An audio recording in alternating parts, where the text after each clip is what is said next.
very much indeed, Wayne. That was commendable and within time. And I'm pleased to say that Liam Fox, former Secretary of State for Defence, is our next speaker to help set the scene.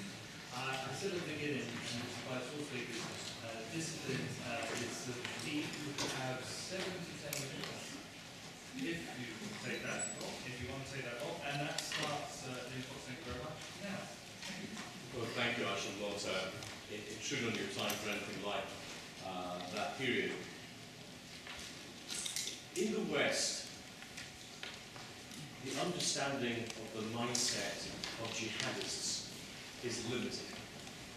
There is in Western liberal democratic thought a belief that if only you can get everyone around the table for long enough, over a big enough cup of coffee, eventually they all begin to see reason. It is not like that. There are people in this world who are irreconcilable to the values of the international community. There are people who hate us not because of what we do, but because of who we are and what we stand for. And we need to be very frank about that.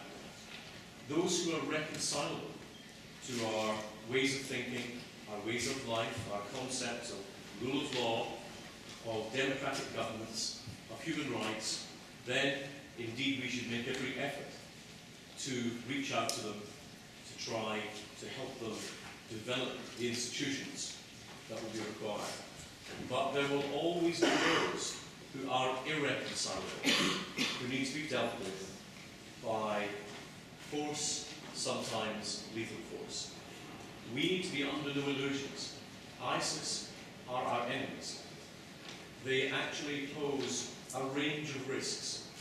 We've heard graphically and we've seen just what threats are posed to those poor, unfortunate civilians who happen to find themselves in territory controlled by ISIS. And what we have witnessed are crimes of the utmost barbarity. They also, with their political aims, are close, if they succeed, to bringing the whole region into what would effectively be a very bloody religious war. And we can only imagine what the consequences would be well beyond the region of such a conflict. And they pose a risk to those of us in free countries because they would be the university of jihad if they were given half an opportunity. And you could bet your bottom dollar that the hate and the intolerance that they show to those around them would be exported to countries like our own, were they to be successful. That is why I've been arguing in recent weeks that we need to have military intervention to deal with the threat of ISIS. We need, of course, to have the ability where we can to cut off their funding. We need to be able to reduce their ability to sell oil onto the black market. It's very difficult to stop it, but it's one of the main means by which they're being funded.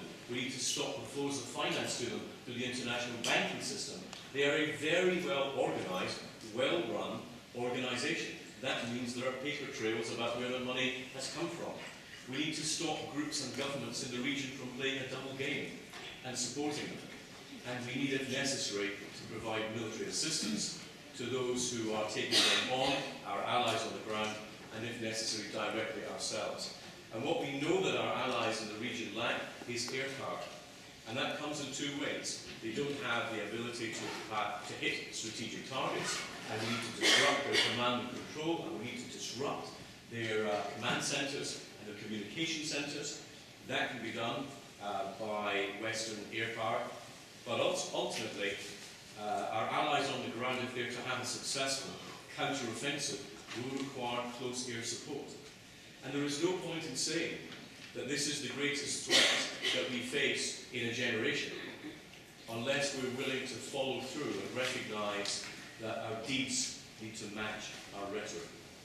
And if we do believe, as I do, that they are the threat to the civilian population, to regional stability and potentially our own security here, then we must act. When you reach the conclusion that they are a threat to human life immediately and to democratic systems like our own in the longer term,